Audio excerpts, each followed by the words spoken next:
Yo, good morning everybody. Charlie checking in. Happy Friday to every single one of you, man. Hopefully you're doing well. Not too much going on here today, man. Damn, bumming a little bit. I guess, yeah, Jennifer had a little episode yesterday. Michael and them had shared it. They're going to share it today on Grandpa's channel. I don't know what's going on. If they're going to share it, then more than likely, damn, they're working with her to help her out. They said something about her having stress and the deal with dad and everything, So we're going to talk about a little bit of that today, you know what I mean? Jennifer, I'm reaching out to you. I know you got me blocked on Twitter, a lot of things, bullshit was said, you know what I mean? That, just trying to put all that behind us. Hopefully you do the same. And yeah, you got a lot going for you, sister. You know what I'm saying? And I just want you to know that I've been there, you know what I mean? I know all about breakdowns and in front of the world, man, you know what I'm saying? My baby's daughter, my daughter's mother, you know what I'm saying? She saw my breakdown. She saw it on YouTube and it ruined a lot of things. I ruined a lot of things. So anyways, let's see what we can get into today, and thinking about any of you guys that are going through things, you know what I mean? We'll talk about that.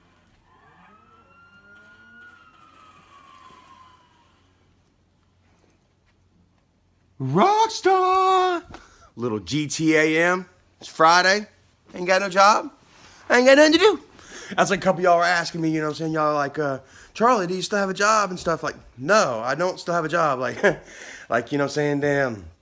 I quit. I wasn't going to be in the same truck, same situation as people that had turned on me, trying to cause drama and stuff. So, you know how it is. To avoid any drama and bullshit, I'm staying away. I went ahead and called the boss this morning, got my check being mailed to me, and that's it. I'm moving on with my life. I'm going. That's it. Just packing up and gone. So I wanted to let you guys know again. Some people are sending stuff to that P.O. box.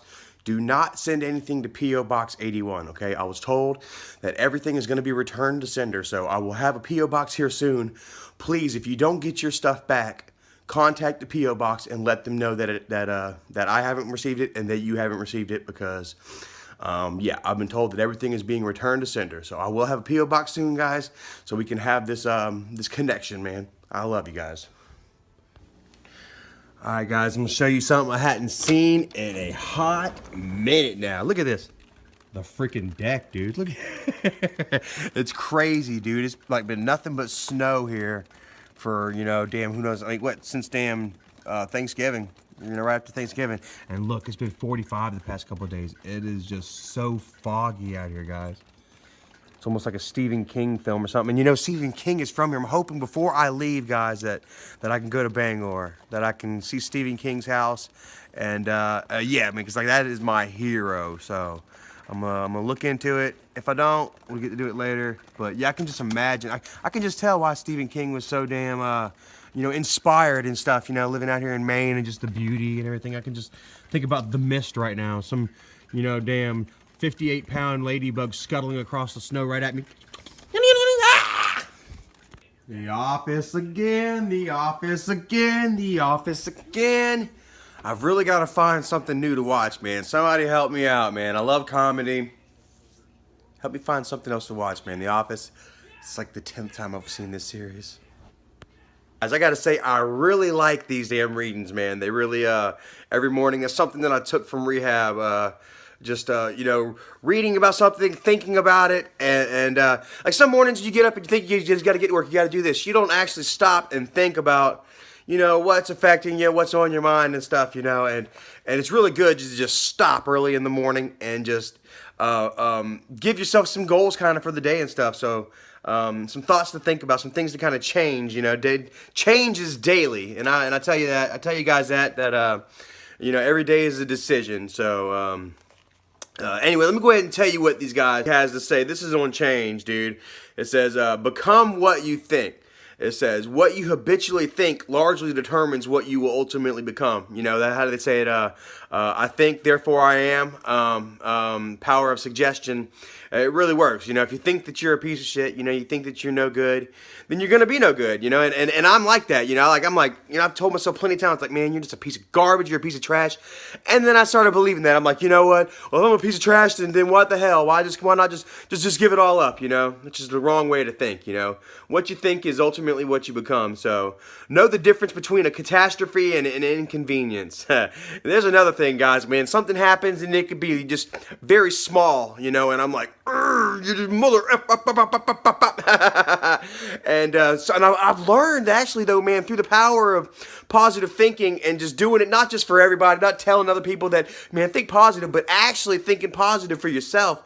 You know, it changes your, you know, it changes your whole mentality. You know, the little things aren't as heavy as they used to be. You know, it says to realize that it's just an inconvenience, that it is not a catastrophe, but just an unpleasantness, is part of coming into your own, part of waking up. Like I say, you know, I can't find my phone, I can't find my, you know, there's a difference between not being able to find your phone and, you know, slipping on black ice and totaling your car.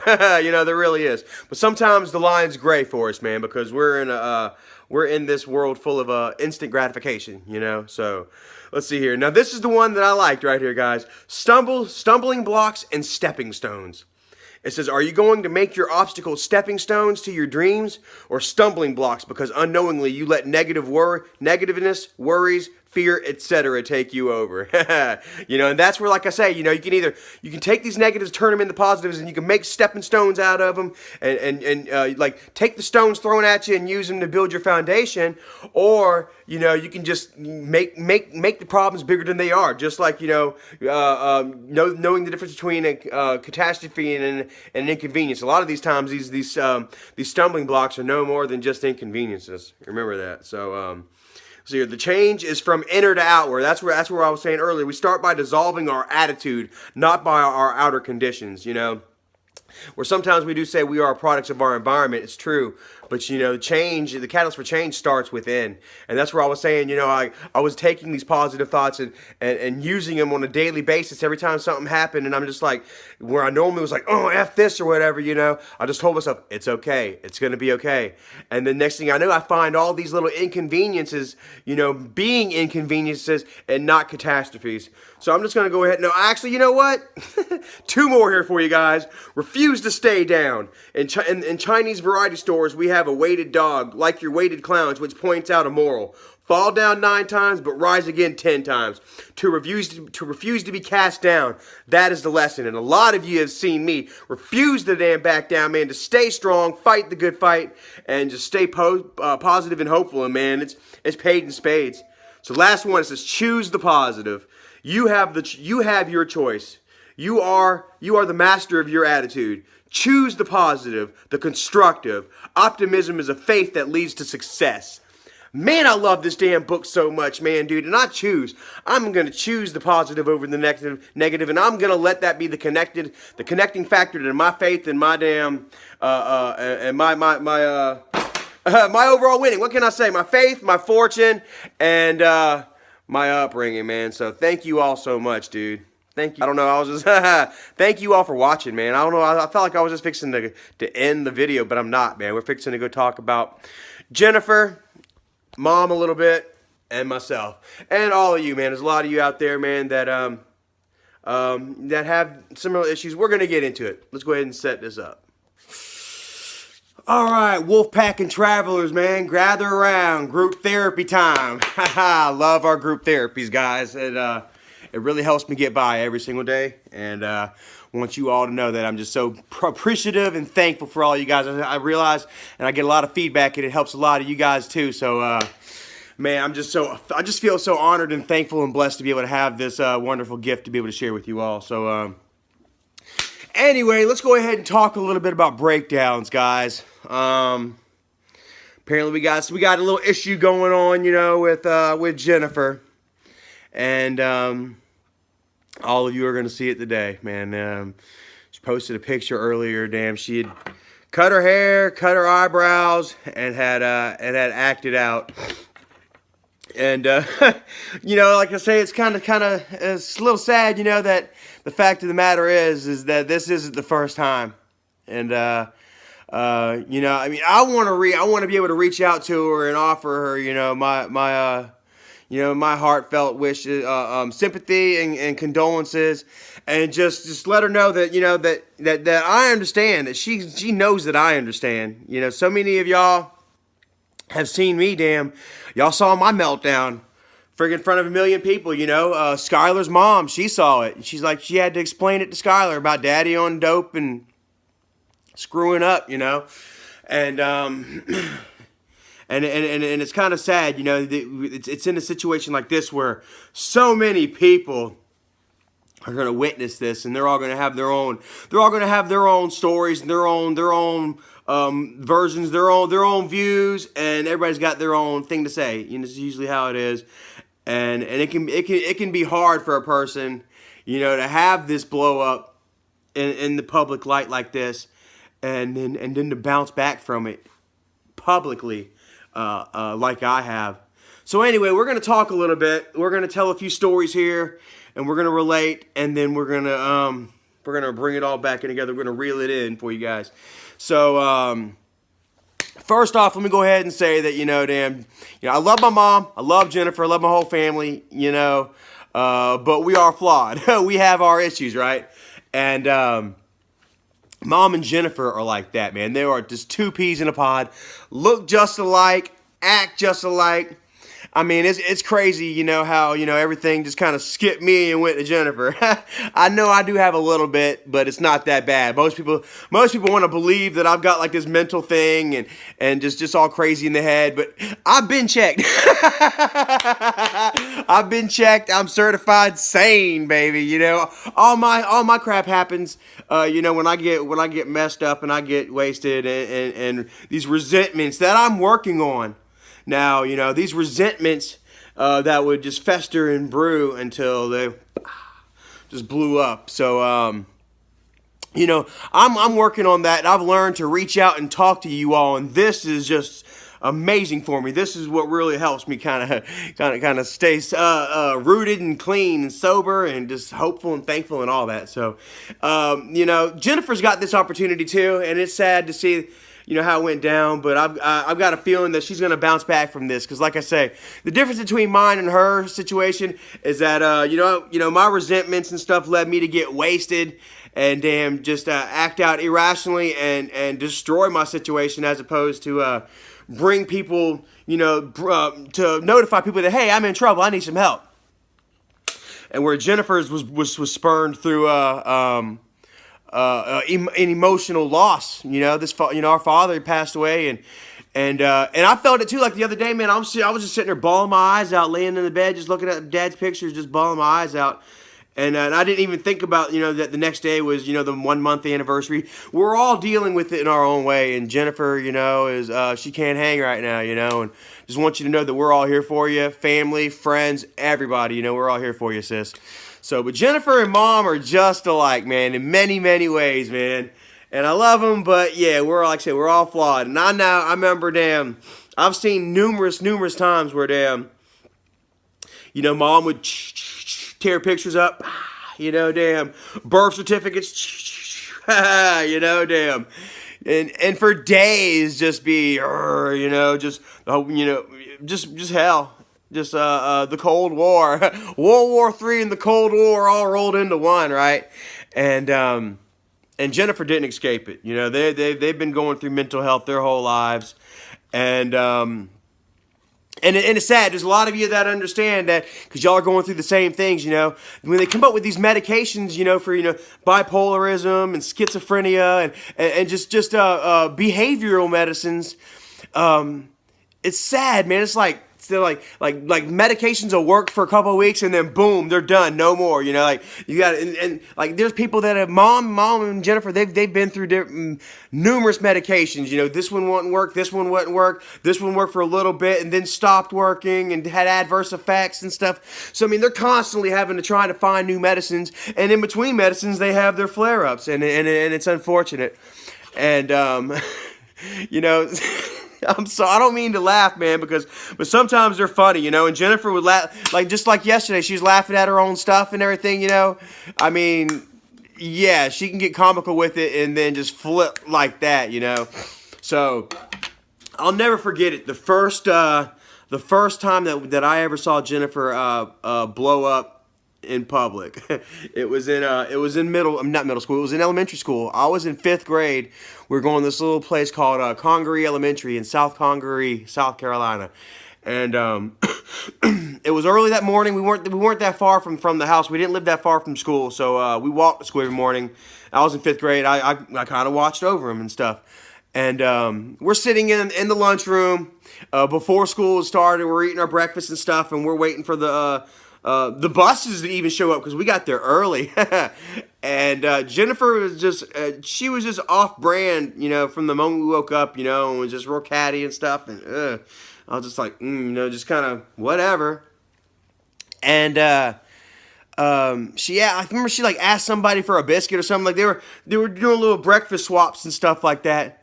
And then all of a sudden I just heard "Whoa!" or something like that, and I looked over, and Jennifer has this kid's lunch tray, bro, and she's doing this over here. And I mean, just fucking eggs and stuff was just gone, and she just fucking just threw the tray and then went over to the next one. Like 3 freaking trays of food, man, like people's food. She was just and then there was this kid. Yeah, he was getting on her nerves. He was getting on my nerves a little bit. He had gotten this brand new pen, this click click click click click click click pen, and it had like a couple different colors and stuff in it. And he was bragging about it. Look what I got, yada yada yada. Well, Jennifer, damn, takes this guy's pen, and damn, and he's like, get my pen back, I'll tell the teacher. And she's like, come get it, you know, jabbing it at him and stuff like that. And and he runs out to go tell the damn principal. Well, Jennifer is like, I'm like, Jennifer, you gotta stop. And she runs all, like we're in the cafeteria, she runs all the way up to the damn stage. She gets on the stage and she goes, "Ah!" as loud as she can. And then she takes, no, hold on. She's up on stage and she's just acting a fool. That's right. She's up on stage and she's just kind of just doing her crazy shit. I'm like, oh my God. And we're all just sitting there looking at her like, what the hell? Me and other kids and a couple of teachers. And the principal comes in there and he's like, Jennifer, get off the stage now and give this kid back his pen. And that's whenever she goes, and grabs the pen. Boom! And slings it. And I mean, nothing happened to it. It just kind of just fucking dink, dink, dink, dink, dink, falls right in front of me. You know, the kid gets his pen. He's like, you get down here now, Jennifer. And Jennifer gets on all fours and starts growling like a dog. Bro, for real, she goes, ah, ah, ah, just like that, dude. She's, ah, ah. Dude, I swear to goodness, man. And the principal went up there, up on stage to get her, and he's like, come on, Jennifer, let's go. And Jennifer's walking, she's like, for real, she walks by, she's like, just like that, dude. And like, I'm like, what the hell is going on here? I'd never seen nothing like it before in my life. And that was the first time that I ever seen freaking Jennifer flip out. It wasn't the last, but it's something that we've lived with, you know. And it's kind of been like a family thing. Thankfully, she's been good, man, the past year now. But, I mean, maybe the medicine isn't working like it's supposed to. I don't know. Jennifer, I do wish you nothing but the best, man. I'm a little out of breath, man. Like I say, she used to, like we've gone through it, you know, she's the red man. She used to see a red man in her closet that used to tell her to kill people. You know, damn. We had social workers through the house, you know, to counsel her and us. You know, we used to have our own social worker that used to come pick us up on Saturdays and take us out and buy us free Burger King, you know, like little coupons or whatever, and would talk to us about Jennifer, you know, and ask us how we were dealing with her, and if we were scared, and if we had any questions and stuff. And got to the point where, you know, Jennifer ended up going to damn foster care for a little while. I mean, it was a real big deal. And I mean, like, y'all think that I've kind of had a, you think that I have a story. We all have a story. And I mean, Jennifer's got a story too. And like I say, she's been fighting she's been so well. She's been fighting so strong here lately that I really hate to see this kind of slip up, Jennifer. I just want you to know that that I'm here. That that I know what you're going through, because I've been there and I've done it. And I'm here again. A wiser man than I was before. And I know that you will be too. I kind of, I've talked with Michael, and it doesn't, they understand that it's an emotional thing, that it's not, I mean, that it's not chemically induced or whatever, and that, that you've been doing all you can to fix your situation, So, I just want you to know that I still love you, and I'm proud of you, and I care about you. We all care about you. Everyone here watching right now, they care about you. They want to see you do good. They want to see you excel. They want to see you, they want to see you and the boys having a good life. You know what I mean? And I know that you have it in you, sis. And just never forget it. Like I say, man, damn, I was in the same boat where whereas mine was chemically spurned. I mean, there was some, like I said, there was some resentments and stuff there. Damn, there was unrest, but it was something that I could have controlled, and I didn't. I chose to feed into the chemical dependency side of it, and to numb it all the way and make my situation worse. Where your situation, your chemical imbalance is more, it's inherited. It's in your body, as opposed to someone like me who's putting it in his damn body. So I have no respect. I mean I can, but I have no respect for my situation, how I handle my situation. I have respect for people that that make mistakes and they try to come back from them, but not the situation. And that's something that I'm gonna have to live with. As opposed to you, this breakdown, people understand. That you love and you miss Dad, and that things are tough right now, man. I mean, we don't know what we're gonna do. You don't know what you're gonna do.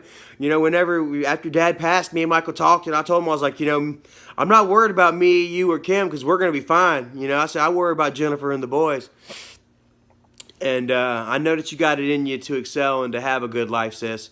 So just don't let all this stress and depression and everything just get you down. Just try to turn these negatives into positives, like me, man. You see what you look at your situation and you figure out what you can't change, what you can change, and what you can't change.